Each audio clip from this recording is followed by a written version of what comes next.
When skillfully executed, balloon garland can provide dramatic decor. Colorful columns, soaring arches, and themed swags, all created with balloon garland, the basic building block of classic balloon decor.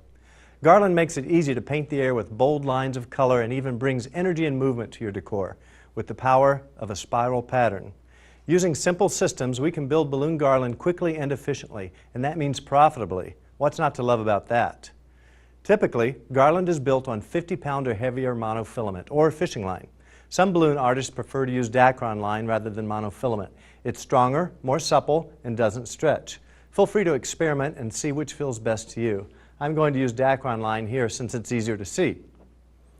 Simply tie the line between two chairs using temporary knots, also known as slip knots, which we covered earlier. Leave several feet of extra line at each end. As always, you'll want to use professional quality Qualitex balloons. The color, consistency, variety, and above all else, the balloon's quality protect your reputation and your profits. Balloons that pop not only result in the loss of the balloon, but of the gas and labor used to fill them. The little bit of money you can save using cheap balloons is quickly eaten up in production and can damage your reputation.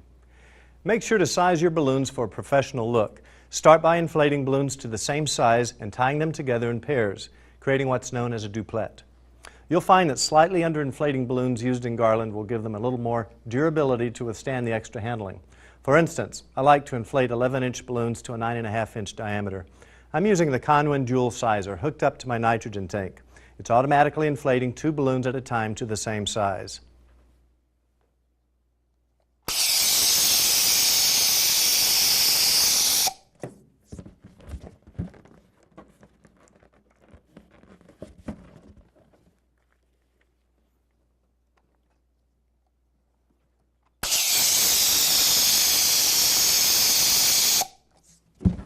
Next, create an X with 2 duplets and twist one balloon from each duplet a couple of times around the other, making a 4-balloon cluster.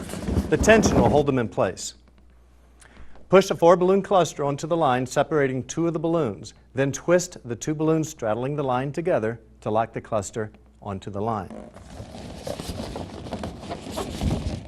Add another cluster to the line, nesting the balloons into one another. Then lock them into the line by twisting the 2 balloons that were straddling the line together. It's important to nest the clusters before locking them in place so you don't have to force them up and down the line. Friction can cause tiny tears or leaks in the balloons. If you do need to move the balloons, consider wetting the line and make sure you move them slowly.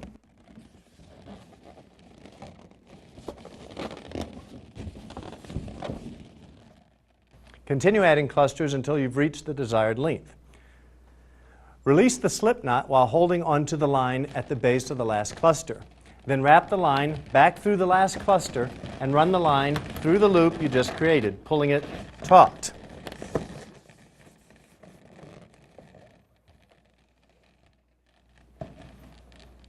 Create yet another loop and do the same to secure the cluster.